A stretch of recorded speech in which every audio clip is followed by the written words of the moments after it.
Un cordial saludo para todos, espero que se encuentren súper bien en el día de hoy. Hoy vamos saliendo de la vía que conduce del ingenio de Risaralda al Valle del Cauca. Aquí vamos a ingresar al Valle del Cauca. En el letrerito ustedes van a ver que nos dice La Unión, Anserma Nuevo y Cartago. A mano izquierda usted coge para Cartago aquí en esta rotonda. A mano derecha usted va a coger para Anserma Nuevo. Queríamos mostrarle estos pueblitos, pero en el momento que estábamos grabando estos videos no nos dejaron ingresar. Pero la idea de Senderismo y Yap es mostrarles a todos ustedes estos pueblitos. Esto ya es el Valle del Cauca. Aquí vamos por la vía que va para La Unión, para el Toro. Esto ya es Valle del Cauca. Entonces aquí estamos en la vía que nos conduce hacia allá. Queremos hablarles varias cositas el día de hoy.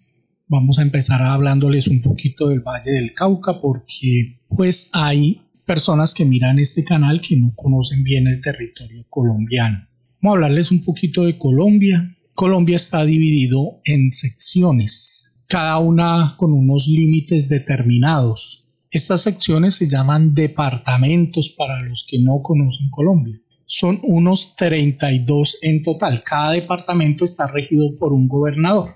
Este ejerce autoridad en los municipios. Los departamentos están divididos en municipios. El gobernador ejerce su autoridad por intermedio de los alcaldes. Cada municipio tiene un alcalde, que son los representantes del municipio y los representantes del gobernador. El gobernador representa al órgano o poder ejecutivo del departamento. Todos estos nombramientos se hacen por voto popular, como quedó registrado en la Constitución Nacional de 1991. El Valle del Cauca resulta de la unión de dos provincias, las cuales son Cali y Buga. Su nombre se deriva porque su llanura es atravesado por el río Cauca, por eso se llama Valle del Cauca, que es el segundo río más largo de Colombia. Políticamente el Valle del Cauca se encuentra dividido en 42 municipios. Su capital es Santiago de Cali. Cali es conocida a nivel mundial porque es la capital de la salsa. Si usted quiere aprender a bailar salsa, si lo suyo es la salsa y no ha ido a Cali, le cuento que está jodido. La capital, Cali, está dirigida y administrada por un alcalde. Los municipios están dirigidos por los alcaldes y el departamento por un gobernador. La creación del Valle del Cauca se debe a un ciudadano bugueño que era filántropo y humanitario, médico, Ignacio Palau Valenzuela. Escritor, periodista, nació el 25 de marzo de 1850. Era hijo de don Francisco Antonio Palau, cartagüeño, y doña Susana Valenzuela, bugueña. Fue él en el año de 1907 quien mediante cartas personales empezó a gestar y promover la creación del nuevo departamento. Pero como este pertenecía a Estado Departamento del Cauca, que se extendía desde Popayán hasta Cartago, fue catalogado como perturbador del orden, antipatriota por los entonces personas que gobernaban, y por esto este señor fue perseguido. El Valle del Cauca es muy importante en la economía de Colombia. Según estadísticas de años pasados, el Valle del Cauca contribuía con un 5.37% de la producción nacional agrícola del país. Tenía un porcentaje muy grande en la producción agrícola de este país. Una de las cosas que caracteriza al Valle del Cauca y por la cual es reconocido es porque tiene una gran industria azucarera, la cual provee los mercados de Colombia y de países cercanos. El azúcar es obtenida de los grandes sembrados de caña de azúcar, la cual fue traída del departamento por Sebastián Belalcázar, obteniendo uno de los mayores rendimientos por hectárea a nivel mundial. Debido a la industrialización y economía de escala. También se destaca la producción industrial de la ciudad de Jumbo, capital industrial de Colombia, donde se encuentran numerosas empresas, especialmente de papel, química y de cemento, y la producción agroindustrial que circunda a las ciudades de Palmira, Tuluá, Buga, Cartago y Zarzal, además de la importantísima producción cafetera y frutícola de Sevilla, Caicedonia y demás poblaciones norte-vallecaucanas. El puerto de Buenaventura es el principal puerto de Colombia sobre el Océano Pacífico, permitiendo la entrada y salida de productos y siendo de gran importancia para la economía del departamento y del país, además de ser la vía primordial para la ya establecida Alianza del Pacífico, asociación económica de primer orden que tiene el Valle del Cauca como principal protagonista. El departamento tiene la mejor red vial del país y de eso doy testimonio porque la carretera que conduce de Pereira a Buga a Cali es excelente, excelente. Al contar con el mayor número de kilómetros de autopistas del país que están muy bien pavimentadas. Está entonces la autopista de Cali, Palmira, Cerrito, Guacarí, Buga, la llamada doble calzada de Buga, Tuluá, La Paila, considerado el tramo más moderno de autopista en Colombia. Sí, señor, de eso yo doy fe. Queremos hablar un poco de la situación que está pasando actualmente en nuestro país. Hay muchas personas que no entienden la situación actual que estamos viviendo. Hay un dicho que dice por ahí, ten cuidado con lo que siembras porque esto es lo que vas a cegar. Para entender un poco la situación de Colombia debemos irnos hacia atrás. Y es que la historia de Colombia no nace con los problemas que vemos actuales o los problemas que han surgido en años pasados. La historia de Colombia no nace con la guerrilla, la historia de Colombia no nace con los paramilitares, ni con Uribe. La historia de Colombia va mucho más atrás. La historia de Colombia tiene que ver mucho con la conquista de los españoles aquí a Latinoamérica.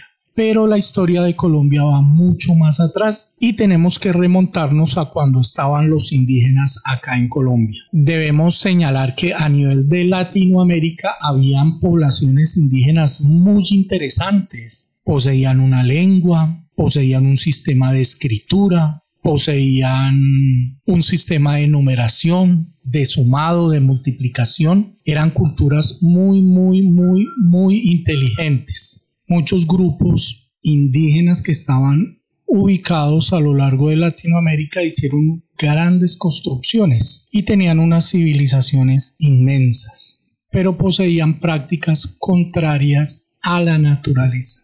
Por ejemplo, utilizaban muchos procesos medicinales que en lugar de ayudarlos a mejorar, lo que hacía era infectarles heridas o privarlos de la vida. Muchos eran caníbales, guerreros. Una práctica común en Latinoamérica era que unas tribus iban a conquistar a otras y esto generaba demasiada violencia. Había un promedio de vida muy bajito y si a esto le sumamos, eran violentos también, habían tribus muy violentas y por causa de estas tribus violentas, pues muchas tribus lógicamente tenían que defenderse. Lo que hacía que en el territorio hubiese muchas tribus guerreras. Entonces vivían en conflicto los unos con los otros. Siempre habían conflictos. Habían tribus que iban y conquistaban otras tribus, tribus que iban y acababan con otras tribus. Y en este proceso de conquista, muchos consumían los cadáveres de sus contrincantes y a su vez colgaban las cabezas en estacas o los empalaban para que esto ahuyentara a sus enemigos. Cuando llegó Cristóbal Colón acá, pues existía una violencia muy grande entre tribus indígenas. Unas acababan con las otras. Ahora, cuando llegó Cristóbal Colón acá, él no trajo lo mejorcito que había en España. De España no llegaron acá grandes políticos, historiadores, pedagogos, profesores. No llegó una clase alta con el propósito de colonizar. De España llegaron una cantidad de forajidos que sacaron de las cárceles, de buscadores de tesoros, de delincuentes que venían era en busca de fortuna, en busca de tierras, y estos propósitos egoístas hacían que estos conquistadores españoles pues llegaran a arrasar con lo que encontraban. Ya entre las tribus en Latinoamérica había una violencia por la misma conquista que había entre una tribu y otra. Y si a esto le sumamos la violencia que traían los españoles con unos colonizadores que venían con los peores propósitos, pues nos podemos dar cuenta que el pasado violento de los indígenas, al cual se sumó una violencia mucho más grande que fue la violencia que trajeron los españoles, pues no podíamos esperar que en las próximas décadas o en los próximos años hubiesen otro futuro distinto al conflicto violento. Los españoles llegaron acá a Latinoamérica y por medio de la violencia conquistaron desde México hasta la Patagonia en Argentina. Impregnaron de violencia, de maldad, de enfermedades todo el continente latinoamericano. Por tal, infringieron un sufrimiento a todas las colonias indígenas que se encontraban acá y perpetuaron ese sufrimiento a los hijos de la unión que nacía entre indígenas y españoles que venían a asentarse acá. Esa unión entre indígenas y españoles se les llamó los criollos. ¿Quiénes eran los criollos?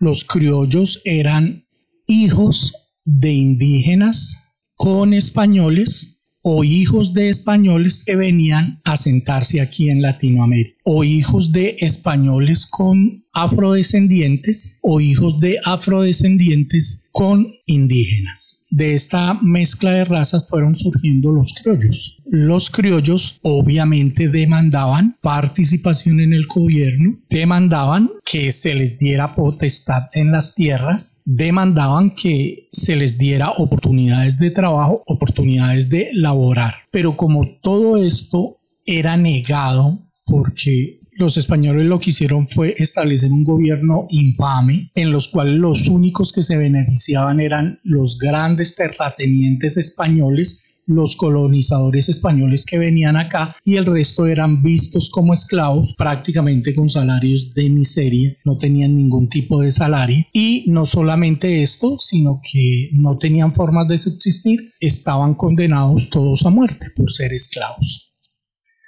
Aquí vamos por San Pacho. A mano izquierda vemos la entrada al pueblito de San Pacho. No se puede entrar ahí porque está cerrado por el COVID.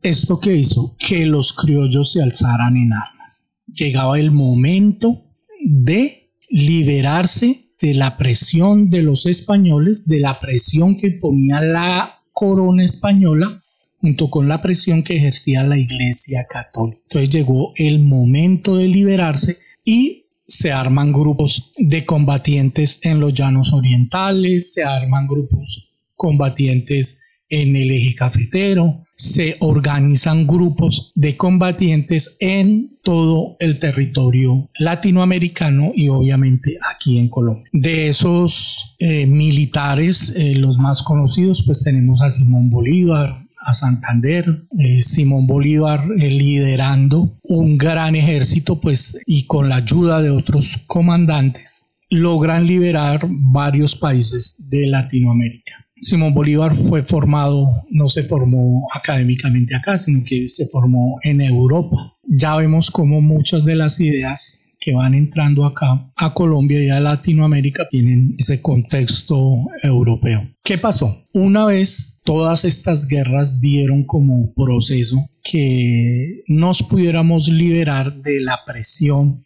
española, del cautiverio español, se inicia un gobierno ejercido por criollos, es decir, inicia un gobierno establecido por colombianos. Y en 1800 y pico pues generamos una constitución, hay unos gobiernos, se organiza el país, hay una distribución de las tierras, hay una distribución del poder y nacen varios partidos políticos como es el Partido Conservador, como es el Partido Liberal.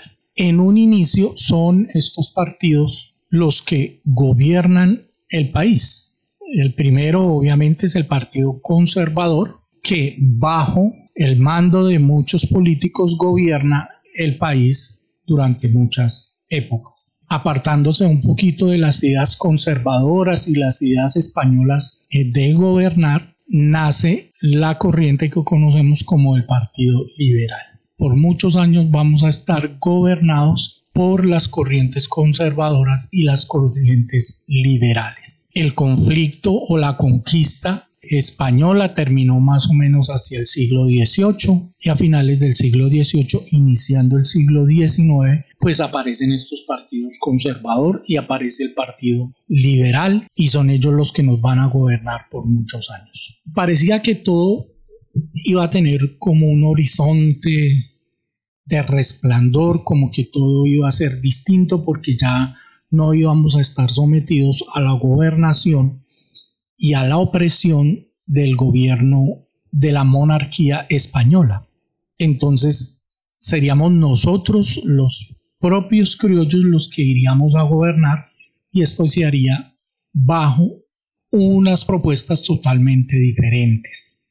Cabe reseñar acá que entre Bolívar, Santander y muchos de esos grandes patriotas que nos llevaron a la libertad también había disensiones en la forma de gobernar. ¿Esto qué dio como resultado? El resultado es que ese paraíso que pensábamos que iban a ser en el siglo XIX no se dio. Los partidos tradicionales, conservador y liberal, adoptaron muchas de las formas de gobernar que nos habían dejado los españoles. Siguió existiendo la pobreza, muy pocos tenían acceso a la riqueza, muy pocos tenían acceso a las tierras, quienes gobernaban no se interesaban realmente por todo el pueblo, sino que ese interés y esos beneficios de esos gobernadores recaían era en unos pocos. ¿Esto qué resultados produjo? Que muchas personas empezaran a estar en contra de esos partidos tradicionales que nos estaban gobernando. Nace una comunidad de personas que va en contra de los partidos políticos tradicionales. Además, porque estos partidos estaban incurriendo en delitos como quitarle la tierra a los más pobres, hacer una concentración de tierra en unos pocos, robaban ganado, le robaban a los más pobres, se apoderaban de las tierras, desplazaban campesinos y el gobierno no intervenía en este tipo de situaciones. Entonces surge un grupo de personas que se alza en contra de estos grandes terratenientes latifundistas y allí es que nace en la mente de algunas personas irse en contra del gobierno y proponer una alternativa distinta de gobierno. Muchas personas, tanto en el eje cafetero como en los llanos orientales, al interior del país, pues empiezan a tener unas ideas diferentes. Empiezan a mostrarse en contra de los gobiernos tradicionales de la época. Ese grupo de personas se reúnen, forman una alianza y a través de esta alianza le dan a entender al gobierno que hay un nuevo partido político que demanda unas cosas totalmente diferentes. Pero el gobierno de la época no reconoce, estamos hablando de 1920, 1930, el gobierno de la época no reconoce a estas personas, los llama a subversivos, no escucha las propuestas de estas personas, lo que hace que estas personas tomen la decisión de alzarse en armas contra los gobiernos establecidos de ese entonces. La persona más conocida que estuvo en contra de los gobiernos en 1930 y en 1940 es el señor Manuel Marulanda, alias Tiro Fijo. Este señor, en cabeza de muchos otros campesinos, forma un grupo que se toma las armas e inicia una serie de enfrentamientos contra el Estado. Entre esos estaba el cura Manuel Pérez y muchos otros pensadores, filósofos y pensadores de la época que veían que era posible llegar a tener un gobierno distinto, un gobierno justo para todos, un gobierno donde hubiese más equidad. ¿De dónde nacían estas ideas? Bueno, estaba muy en boga en ese entonces el comunismo, las ideas del Che Guevara, las ideas de Fidel Castro y todo el proceso que estaban liderando en La Habana, Cuba. Este proceso de rebelión que llevaron a cabo Fidel Castro, otras personas en La Habana, Cuba, despertó junto con muchas ideas comunistas, marxistas de la época, despertó el auge de rebelión en muchos sectores de Latinoamérica y Colombia pues no fue la excepción. Las guerrillas pues tomaron esta actitud política comunista, marxista y se dieron a la lucha de la guerra contra el gobierno, reclamando unos derechos diferentes, los cuales tenían que ver con que la tierra tenía que distribuirse entre todos, debían haber unos beneficios para todos y no solamente para unos pocos, beneficios que tenían que ver con la educación, beneficios que tenían que ver con la salud, es decir, que tenía que haber una educación para todos, una salud para todos.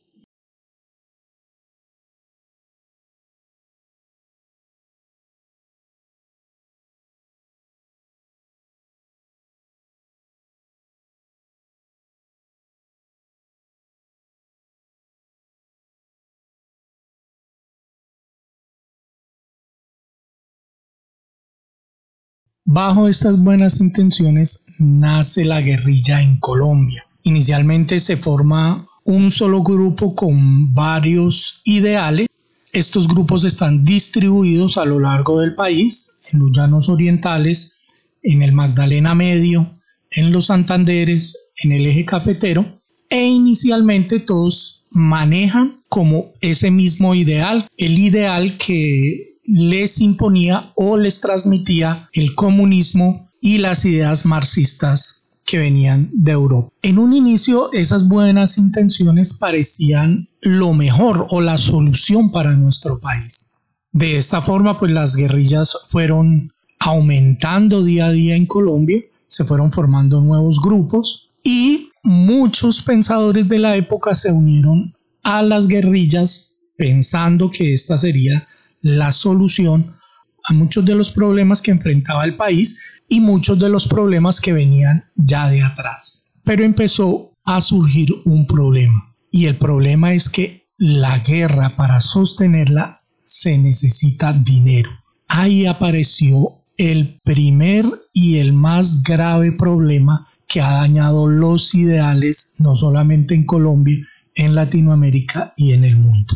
Para sostener la guerra se necesita mucho dinero, porque un ejército es prácticamente un parásito que se alimenta de otros sistemas. La guerrilla, para poder sostener su andamiaje armado, empezó a pedir a los campesinos contribuciones y empezó a pedir a los grandes ganaderos contribuciones para este proceso armado. Muchas personas no estuvieron de acuerdo en dar dicho dinero y la estrategia de la guerrilla empezó a cambiar. Empezaron a secuestrar personas, empezaron a robar ganado, empezaron a delinquir y a esto vamos a sumarle que empezaron a cometer oprobios contra el mismo pueblo. Nadie había vislumbrado que junto a esto empezaba a surgir otro problema mucho más grave. En los años 40 apareció la marihuana, las drogas, la exportación de marihuana y también apareció la cocaína. ¿Con qué resultado? Con que se empezaron a armar grupos de personas que empezaron a cultivar marihuana, cocaína a partir de los años 40, 50 y 60 en el país y vieron un mercado grande en los Estados Unidos y en muchas otras partes del mundo, un mercado grande al cual distribuirle estos productos. La coca, la marihuana daba una cantidad de dinero exagerada, muy exagerada. Esto hizo que surgieran los grupos del narcotráfico en Colombia Y la guerrilla vio acá en el negocio de la marihuana, el negocio de la cocaína, una buena oportunidad para financiar su carrera armamentista. Entonces empezó a cobrarle un peaje a estas personas que producían marihuana y cocaína. No contentos con esto, muchos subversivos, muchos frentes de la guerrilla a nivel nacional empezaron a involucrarse en el negocio de la cocaína porque esto les daría mucho más dinero. Daba mucho más dinero exportar cocaína y marihuana que cobrar por el gramaje que se sacaba en cierta región. ¿Esto qué dio resultado? Bueno, dio como resultado que la ambición al dinero, la ambición a ganancias exorbitantes de dinero, pues diera como resultado que se fueran perdiendo esos buenos ideales, y a medida que iban entrando más personas en las guerrillas con una nueva forma de pensar, con unos nuevos ideales, esos buenos ideales que se tenían en un inicio se fueron perdiendo, se fueron dañando, y esto dio como resultado que se desdibujara la buena intención que había en un inicio y esos buenos ideales se perdieron para darle cabida a una guerrilla que empezó a cometer ilícitos no solamente contra el país sino contra la población desarmada. Se unieron en masacres, se unieron en el desplazamiento de campesinos de sus tierras y se acabó ese ideal que tenían las guerrillas.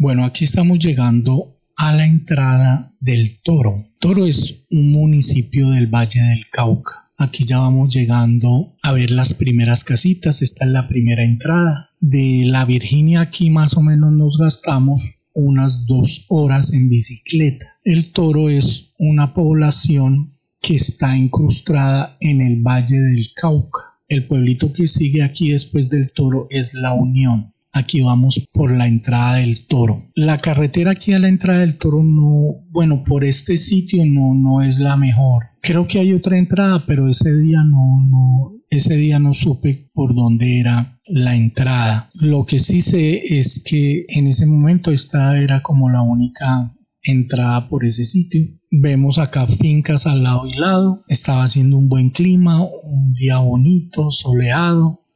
Aquí yo llegaba más o menos a eso de las 10 de la mañana. Estaba yo acercándome aquí a este sitio de Toro. Como ustedes pueden ver, esta es una carreterita muy estrecha, típica de las carreteras por aquí en el eje cafetero, en el Valle del Cauca. El mantenimiento aquí en la vía, desafortunadamente, en algunas vías no es muy buena.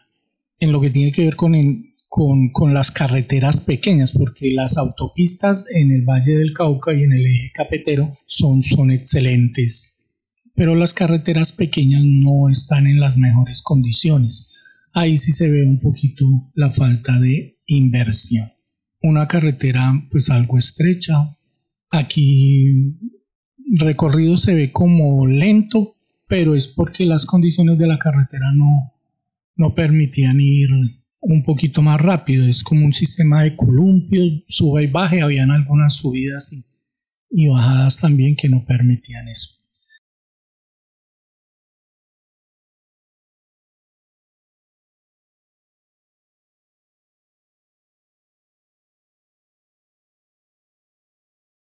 Están apareciendo ahí nuestras redes sociales. Les animamos a que se suscriban a nuestras redes sociales, a que traigan por favor seguidores, a que miren nuestros videos, los compartan, miren nuestras fotografías, que le den like a todo el contenido que a ustedes les guste, que por favor nos sigan en las distintas redes sociales, Facebook, Twitter, YouTube, Instagram, donde van a encontrar mucho más contenido que les va a gustar a ustedes, estoy seguro. Síganos por favor, ayúdennos a que este proyecto siga progresando para así poder seguir visitando cada uno de los pueblitos del Valle del Cauca y del eje cafetero. Los animamos a que nos sigan acompañando, a que estén con nosotros, a que nos colaboren haciendo que este proyecto crezca cada día mucho más.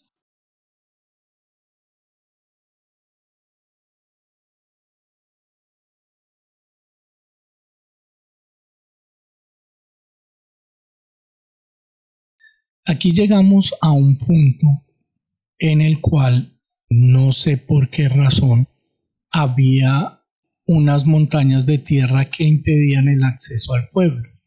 No sé si esto lo habrán hecho de parte del pueblo para impedir el ingreso de las personas al pueblo, de los extranjeros al pueblo y que no haya como contaminación. Yo lo pensé ese día así porque no había forma de ingresar por otro lado.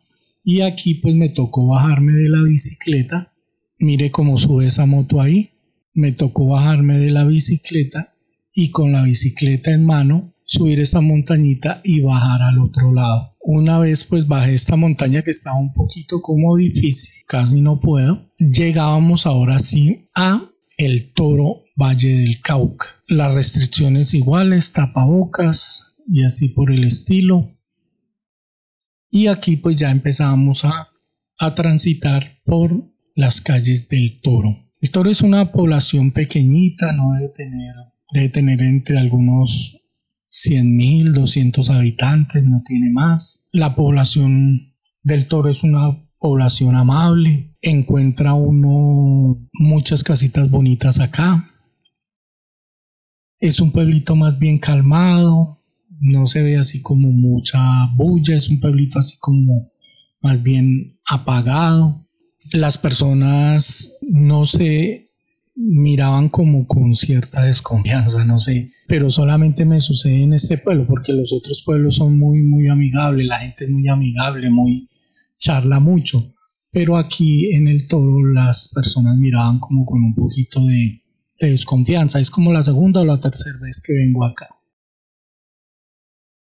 Senderismo y Yap es una idea que nació de darle publicidad a todos estos pueblitos que de alguna forma están olvidados, darlos a conocer a las personas para que vengan y conozcan todos estos sitios bonitos, todos estos sitios agradables que de alguna forma nos van a ayudar a enriquecernos a todos culturalmente, emocionalmente, y con venir y hacer un gastico pequeño en estos pueblos, usted les va a ayudar de manera económica.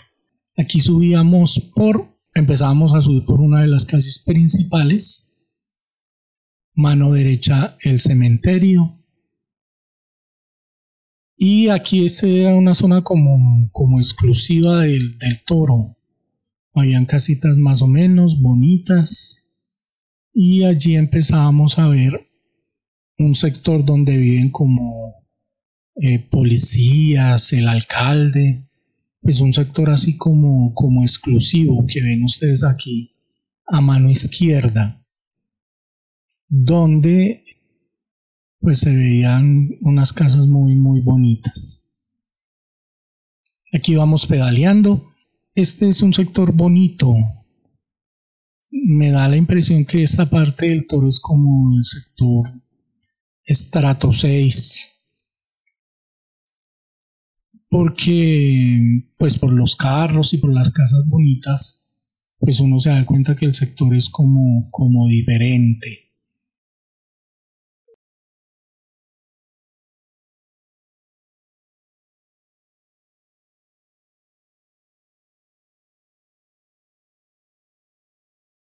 Aquí pillamos ese caballo haciendo sus cositas.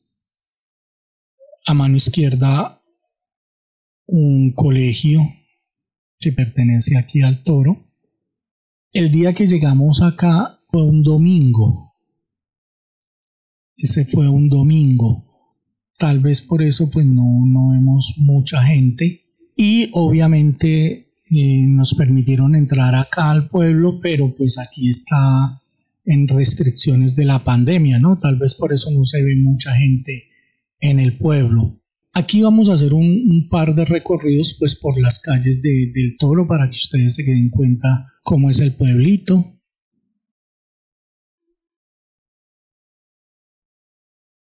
El comercio acá es muy poquito.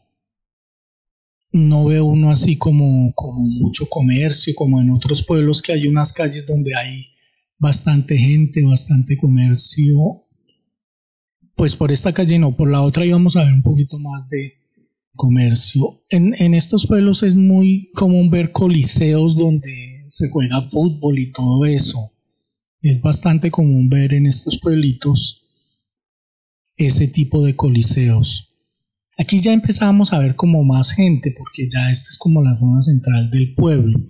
Íbamos hacia un costado del pueblo, todavía no vamos acá en la zona céntrica del pueblo, sino que íbamos subiendo por uno de los lados del centro, donde si ven ustedes aquí, pues las casitas ya van cambiando, ya no se ve como la infraestructura aquí de las casas es diferente, ¿no?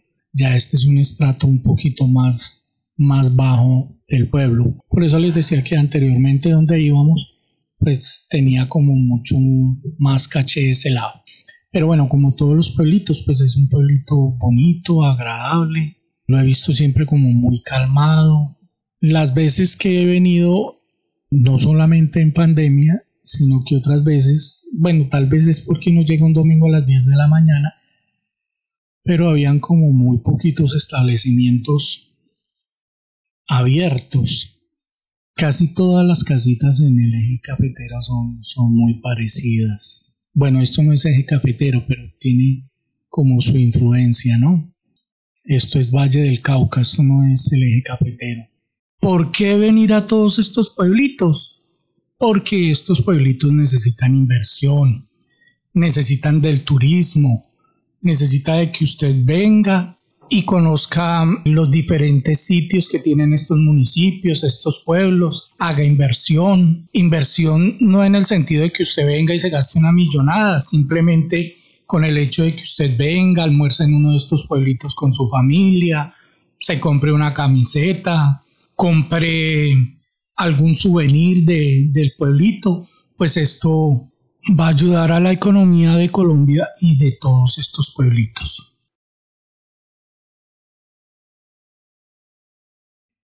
Aquí llegábamos pues a la parte de arriba del pueblo y volteábamos acá para irnos a la parte céntrica del pueblo, que es donde pues está mucho más gente. Las banderas, creo que esto fue el 20 de julio. El 20 de julio, el día que fuimos a hacer este recorrido por este pueblito. Esta ya es una de las calles principales del Toro. Aquí van a ver ustedes pues mucha más gente, van a ver mucho más comercio, ya gente deambulando por la calle, los arreglos que le están haciendo al pueblo. Este parque lo están remodelando. En este parque había un árbol grandísimo. La primera vez que vine le tomé una foto y está ahí en mi Instagram, que la pueden ir a ver. Un árbol muy bonito, un árbol gigante, grandísimo. Ahorita no lo podemos tomar porque pues estaba cerrado ahí, le estaban haciendo arreglos aquí al parque. Si ven, aquí ya ven un poquito más de comercio, ven un poco más personas, pero tal vez por pues, la pandemia esta del COVID y por ser un día festivo, no me acuerdo si era domingo o lunes, pues los establecimientos cerrados, muy poca gente, pero pues igual podemos apreciar bien el pueblo.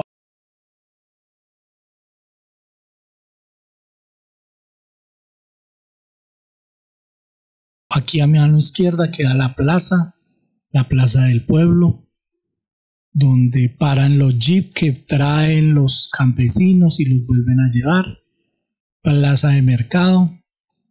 La plaza de mercado, que en todos los pueblos en Colombia o en toda ciudad en Colombia hay una plaza de mercado donde llega el mercado por mayorista o donde las personas pues tienen la opción de ir a comprar mucho más barato y en unas condiciones más frescas pueden encontrar el mercado.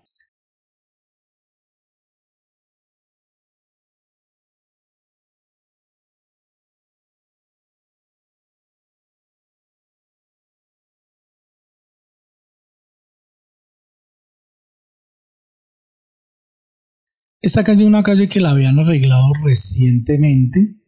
Decidí darme una vueltica por acá para que ustedes vean lo bonito de esta calle.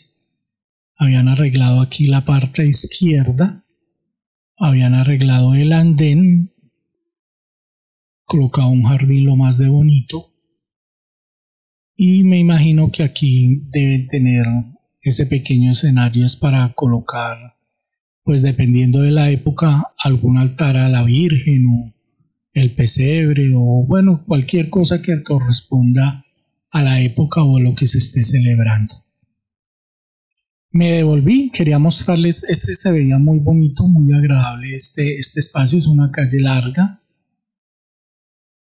No termina acá, ahí donde va el Piaggio, no termina ahí, sino que va hasta el otro lado, no fui hasta el otro lado. Aquí dimos la vuelta. Aquí estábamos llegando ya a buscar algo que comer ese día. Estábamos buscando una panadería, no la encontrábamos, o una cafetería, no la encontrábamos. Ese ha sido pues el recorrido por este pueblito, por el Toro. Espero que se lleven una buena imagen de él. Gracias por seguirnos, gracias por estar con nosotros y los esperamos en una próxima emisión. No se les olviden visitar mis redes sociales, suscribirse y darle like. Muchas gracias a todos. Aquí paramos a comer algo porque ya estábamos cansados ese día de pedalear.